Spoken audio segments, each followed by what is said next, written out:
Seja muito bem-vindo a mais um vídeo do Corpo Astral. Dando continuidade ao projeto de leitura do livro A Gênese, de Allan Kardec. No episódio de hoje, continuaremos o capítulo 7, Esboço Geológico da Terra. Lembrando que este capítulo é dividido em 8 sessões. Hoje nós abordaremos a sessão, período de transição, com os tópicos de 22 a 27. Se você quiser, acompanhe o livro enquanto ouve, isso ajudará no processo de estudo. Para ter acesso ao livro, confira o link na bio do nosso Instagram, @canal Corpo Astral. Curta e compartilhe este vídeo para fazer com que essas reflexões ajudem a cada vez mais pessoas. Siga o canal e ative o sininho para receber notificações de lançamentos.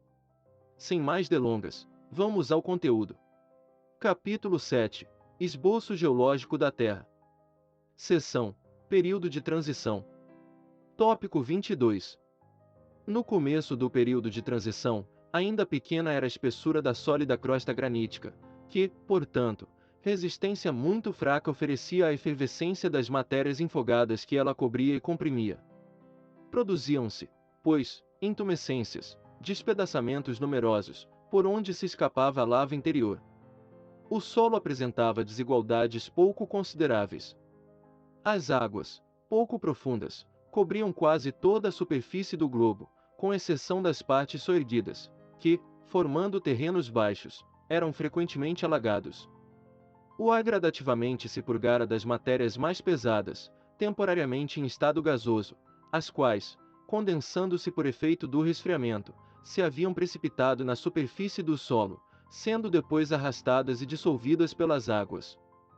Quando se fala de resfriamento naquela época, deve-se entender essa palavra em sentido relativo, isto é, em relação ao estado primitivo, porquanto a temperatura ainda havia de ser ardente. Os espessos vapores aquosos que se elevavam de todos os lados da imensa superfície líquida, recaíam em chuvas copiosas e quentes, que obscureciam o ar. Entretanto, os raios do sol começavam a aparecer, através dessa atmosfera brumosa.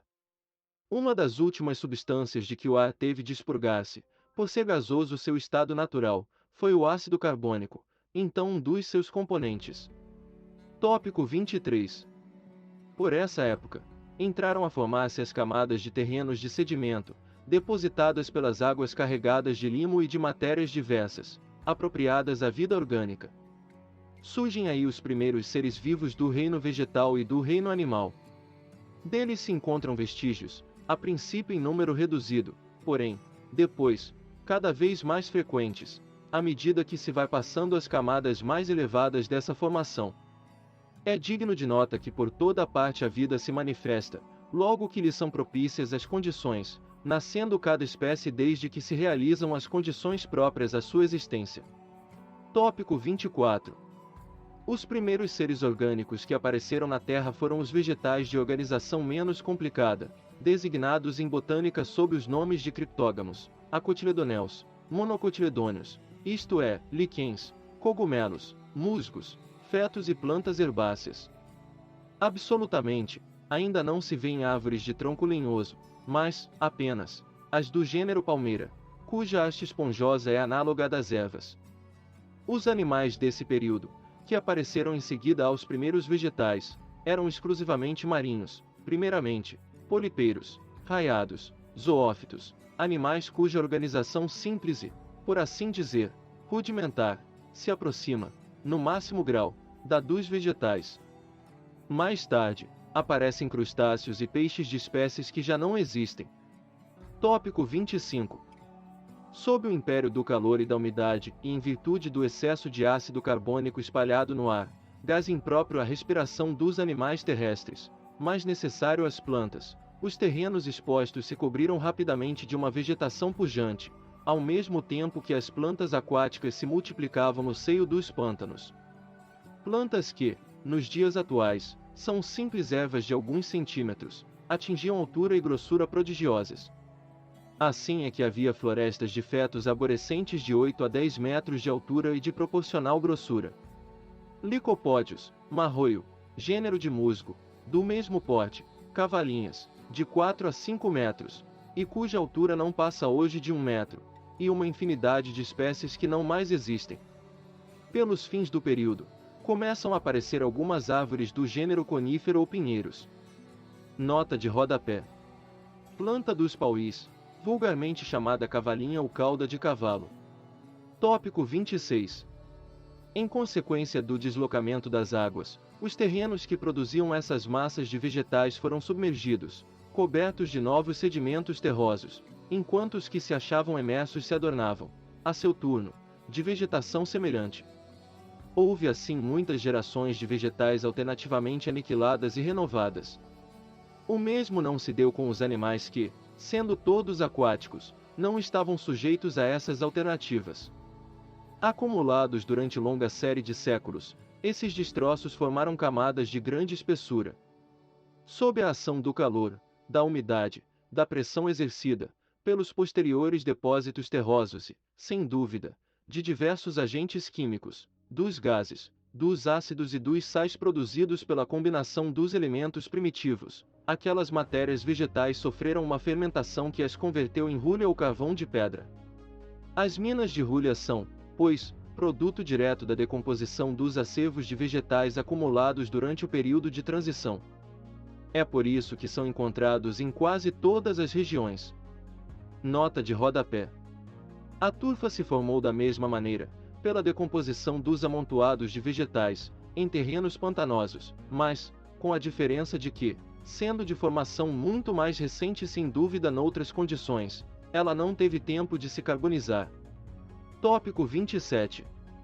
Os restos fósseis da pujante vegetação dessa época, achando-se hoje sob os gelos das terras polares, tanto quanto na zona tórrida, segue-se que, uma vez que a vegetação era uniforme, também a temperatura o havia de ser. Os polos, portanto, não se achavam cobertos de gelo, como agora.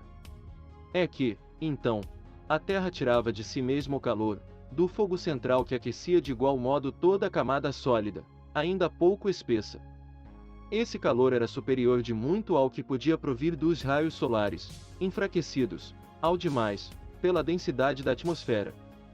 Só mais tarde, quando a ação do calor central se tornou muito fraca ou nula sobre a superfície exterior do globo, a do Sol passou a preponderar e as regiões polares, que apenas recebiam raios oblíquos, portadores de pequena quantidade de calor, se cobriram de gelo. Compreende-se que na época de que falamos e ainda muito tempo depois, o gelo era desconhecido na Terra. Deve ter sido muito longo esse período, a julgar pelo número e pela espessura das camadas de rúlia.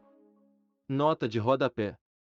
Na Baía de Fundy, Nova Escócia, o Sr. Lyell encontrou, numa camada de rúlia de espessura de 400 metros, 68 níveis diferentes, apresentando traços evidentes de muitos solos de florestas, de cujas árvores os troncos ainda estavam guarnecidos de suas raízes. L. Figuier. Não dando mais de 1000 anos para a formação de cada um desses níveis, já teríamos 68.000 anos só para essa camada de rúlia. Este foi o vídeo de hoje. Se você gostou, compartilhe com seus amigos, e ajude a esse conteúdo chegar mais longe. Para mais vídeos, acesse nosso canal e confira nossas playlists. Nos ajude a manter o canal contribuindo com qualquer quantia em nosso Padrim, Apoia-se, ou no Patreon.